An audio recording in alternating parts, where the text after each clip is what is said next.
All right, folks, we're back with another episode. All right, folks, we're back. Rewind.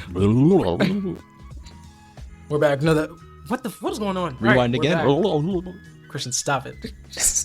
We're back with another episode of Storyalysis. I am Pierre. Jesus, I'm Chris. there's no amount of editing that can. Just leave it as is. We're not perfect, but anyway. Today we're going to. Oh shit! He is infallible. He really is, ladies and gentlemen. No, he is. He does not fail, but Pierre does. It's a hard life. We will be covering I grief literally stubbed my toe like an hour ago, bro. on purpose, so you can feel like the rest of us. I understand. Wow. What a man! What a man! Okay. So yeah, we did guilt. Now we're about to do grief. This is by. I don't want to mispronounce homeboy's name. Amin. This is about. I don't know how to pronounce his first name, but Drew Law. Amin or Amin or Amin. I've never heard it, but I heard this poem like 4 years ago. I was like, my God, it's fucking potent. I love this poem. Of course, Pierre made this whole list of poems. So yeah, those are Pierre's poems. So we're doing Grief by Amin Drew Law. Clear liquor or how to survive a wreckage. And I won't say anything else until that. All right, let's go. We all remember the first time we tried vodka. At least I do. I was 12 years old. I was with my play cousin. We snuck into his mom's cabinet, pulled out the coolest bottle we can find, and chased it with Kool-Aid. And that morning, my eyes were as red as Kool-Aid. That morning, I was so hungover I almost drowned in the community pool. My play cousin didn't console me or offer me a hand, something I was used to when I played games with my play cousin. I have heard addiction can run in your family. I do not know when my mother took her first shot of vodka. I don't think she drank, but I do know that when she was 13, her and my play cousin's mother drank moonshine and dreamed of husbands. I do not know when my father took his first shot, but I do know that he and my play cousin's father met in Kuwait and years later did cocaine in Florida without our mothers. So yeah, homeboy setting the scene. What is the common denominator in his family? Addiction. He mentioned, I heard addiction runs in the family. This is why he takes you to an anecdote of himself. When he was a kid, first time he tried vodka. Him and his play cousin. Right. Play so cousin? yeah. Is that just like the cousin you play with? Or When I first read this poem, I thought that was like I thought the play cousin was like imaginary, was like grief personified. But I was like, okay, that's an actual person. Well, that's what I thought by the time I finished it and listened to it like 30 times. But yeah, I guess it's just someone you play with. Or your best friend you grew up with. Or your actual cousin, one of them that you just are closest with. But yeah, first time you try vodka, he put some Kool-Aid in there, his eyes was red. Because of course, shit, this is the first time. You fucking got drunk on that shit. And he alluded to the first time his mom drunk with his play cousin's mom. And maybe she was 13, but I love the contrast. Like, she was 13 and she was just dreaming of like a husband and drinking moonshine. It's like it's such an innocent first time. Like two girls giggling, oh my God, like when I get married, that's this. And the first time my dad drunk was with my play cousin's dad in Kuwait fighting in the war. And they did cocaine years later in Florida. So it's you see two different people leading to the path of addiction, which they're addicts. Addiction is a very recurring theme in this poem in his life.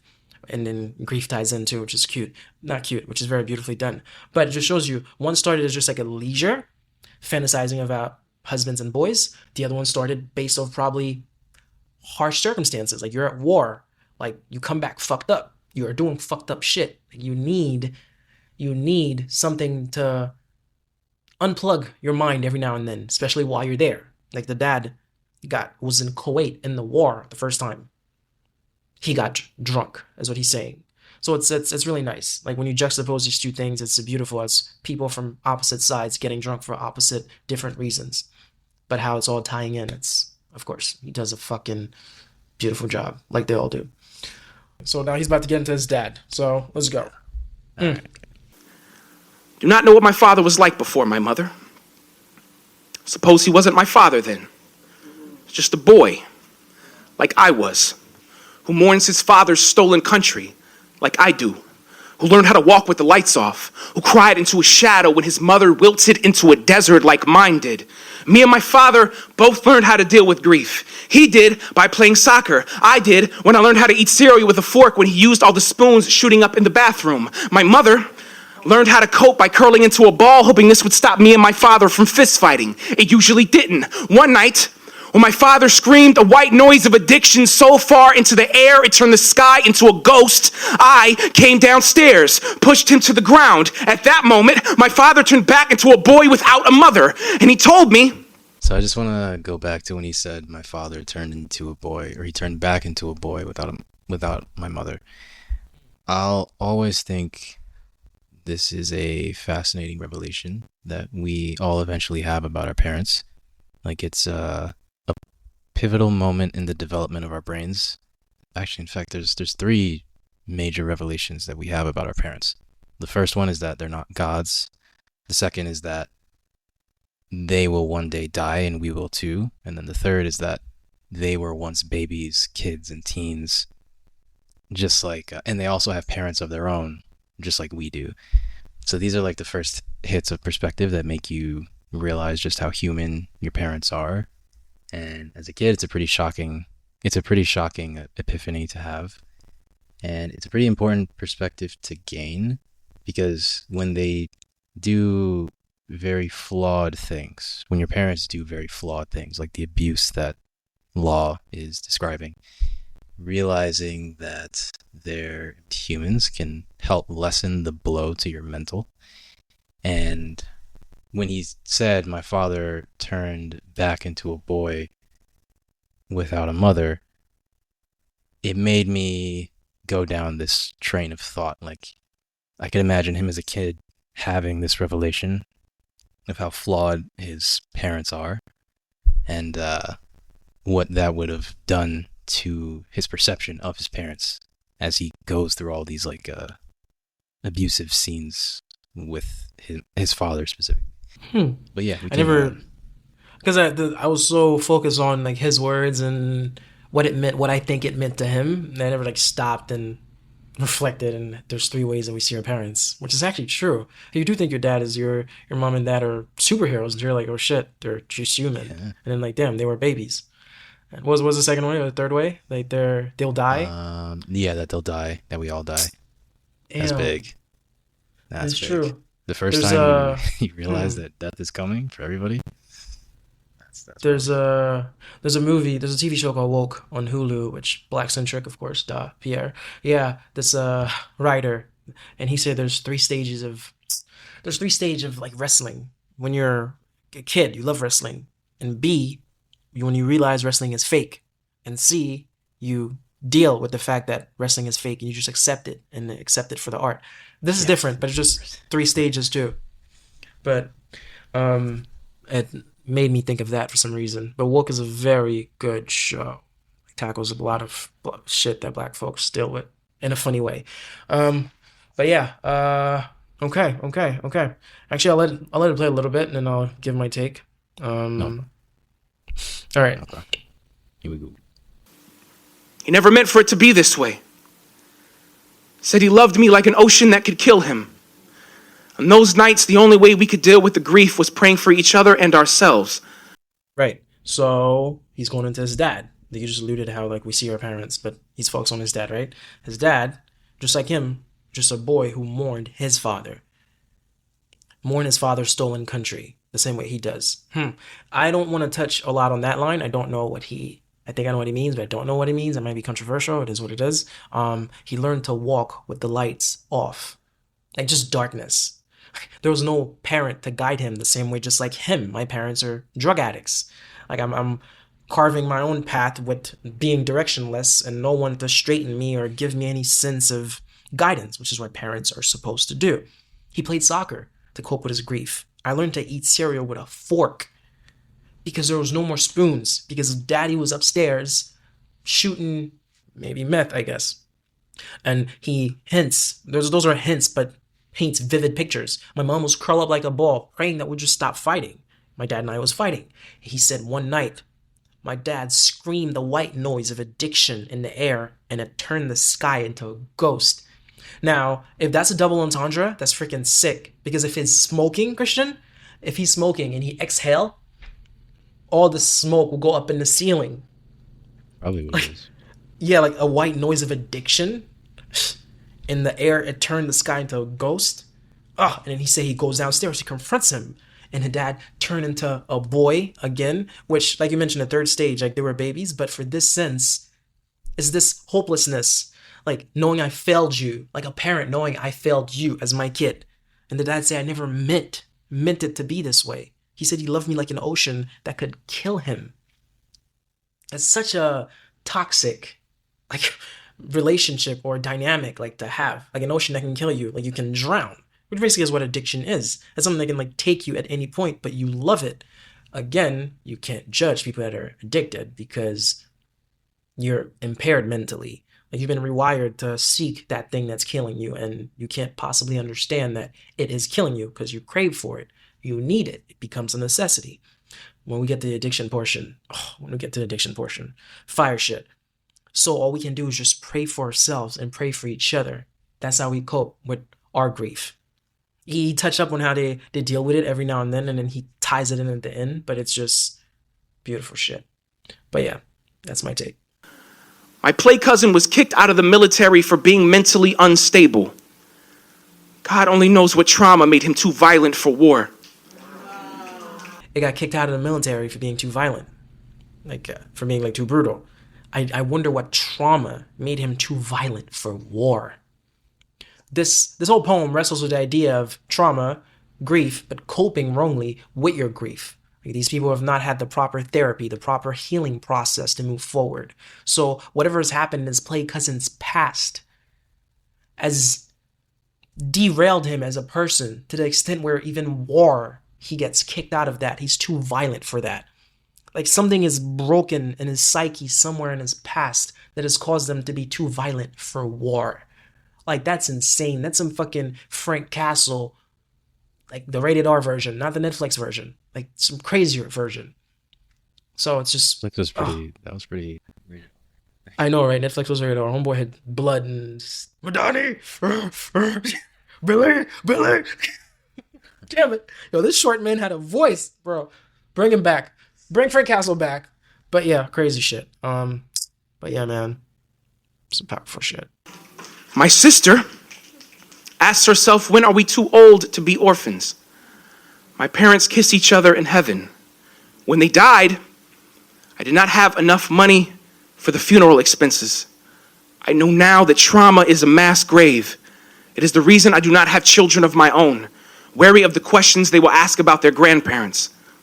The last time I tried vodka was in 2007, and like my father, I did it to cure this loneliness, but I know now that grief is not chips on a bingo board. It is not a fighting word, and it is certainly not a drinking game.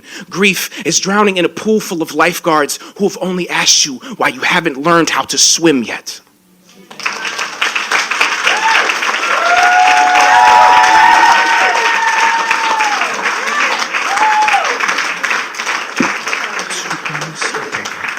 The title, it says to survive a wreckage, and then just now he talked about drowning as a part of grief. So I read this post once from a guy, and he was talking about how he handled the death of his kid. And he basically said that it felt like being stranded in the middle of an ocean during an intense storm after a wreckage. So wave after wave crashes into you, and it hurts. It hurts real bad. And it submerges you deep into the water, and you have to fight to climb your way out to the surface.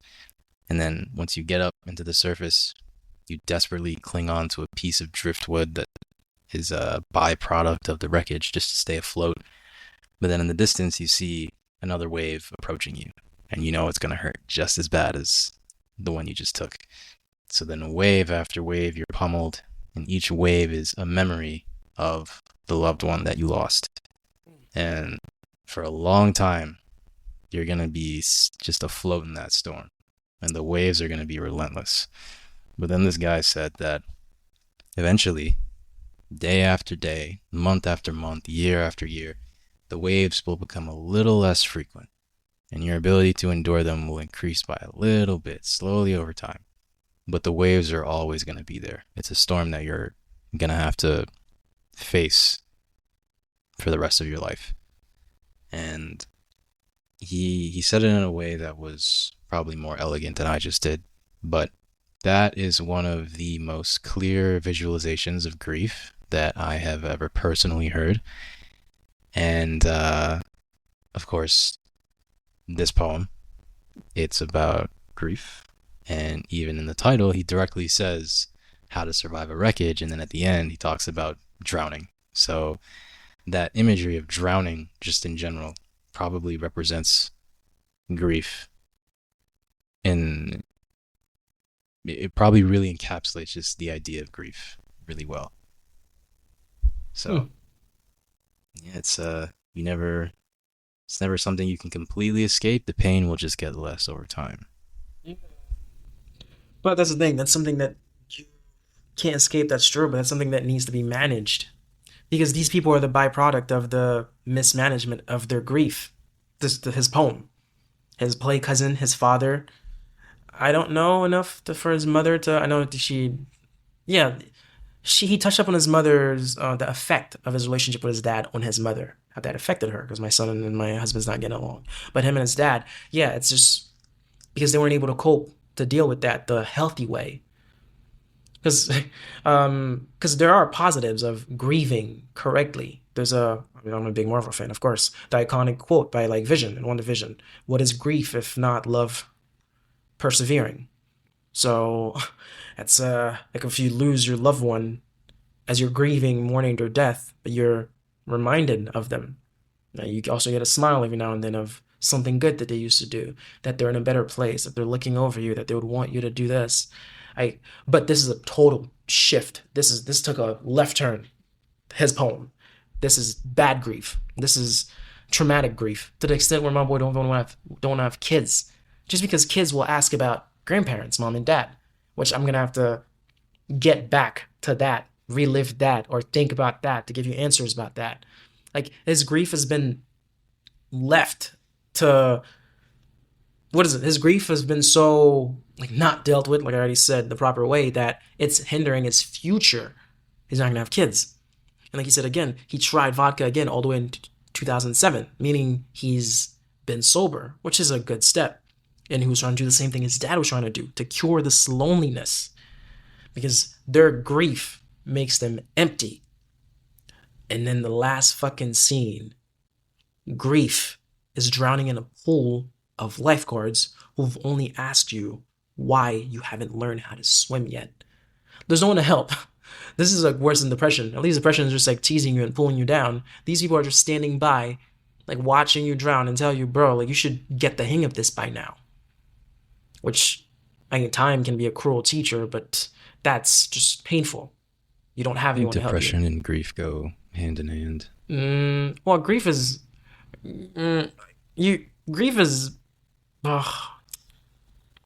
depression's internal. No, there can be external factors that cause you to be depressed, but depression can be something that you deal with inside.